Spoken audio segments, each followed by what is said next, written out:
would be Lucia Bellini, who is also with me in Sisters of Frida. She's a steering group member. Lucia currently works as an advocate for disabled people who are victims of domestic violence. She's also a disability rights advocate, where she assists people to assess care packages, to be rehoused, to apply for benefits, to appeal against decisions that they are not happy with. And I'm going to let Lucia talk about her role. And yeah. Okay, thank you very much.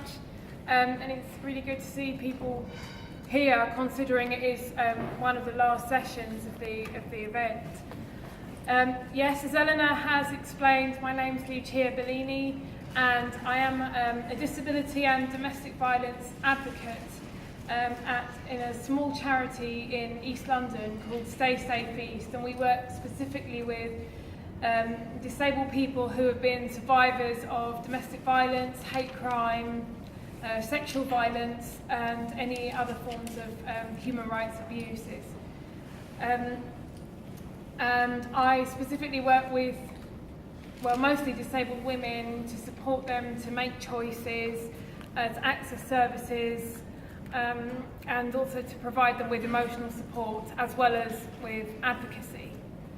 So we've been talking about empowerment and what it means to be empowered. And I think one of the issues to start with is that when it comes to diversity, we're moving forward as a society to celebrate different forms of diversity.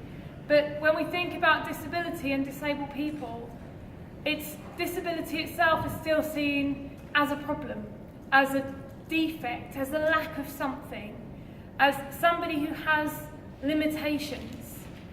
So when you are growing up with that way of thinking and hearing people refer to you as somebody who has limitations, or somebody who isn't maybe going to achieve the same as their non-disabled peers, you are automatically going to have a negative view of yourself.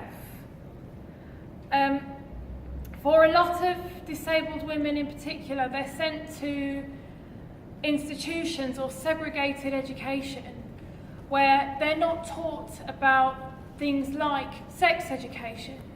They're not taught about violence or abuse, or what it means to be abused, or what it means to be controlled.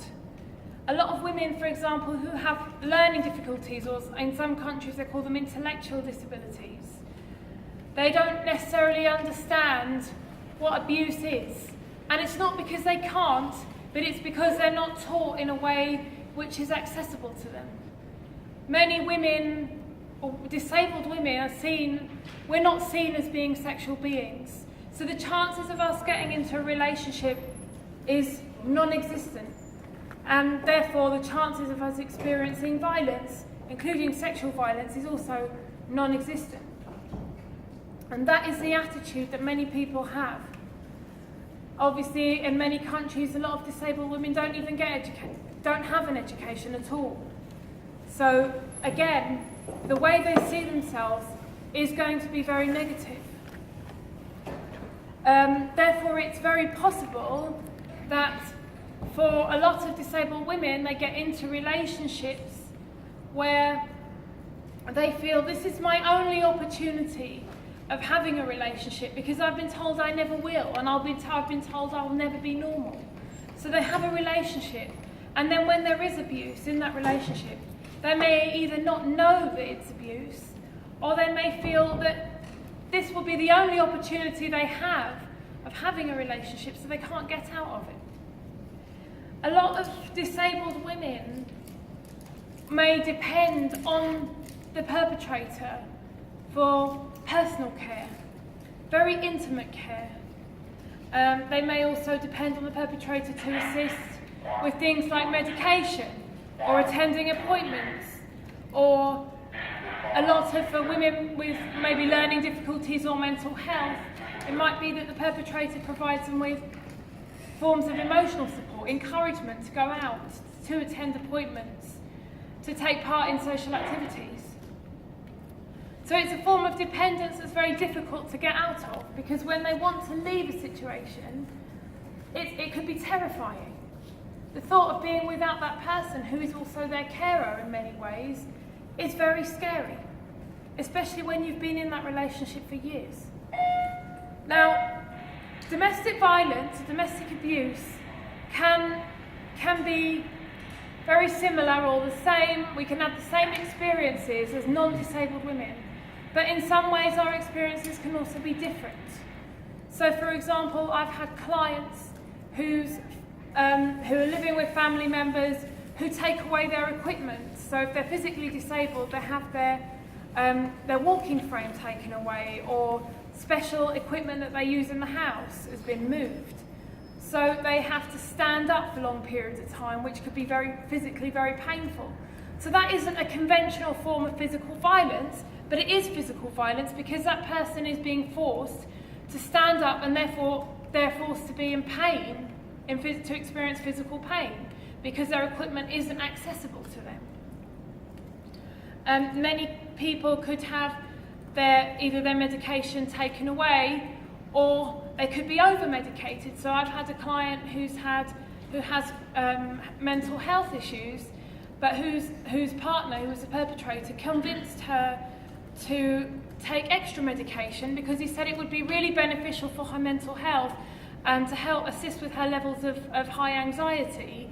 And when she took the extra medication, he then took advantage and raped her. And this happened many times over the course of months.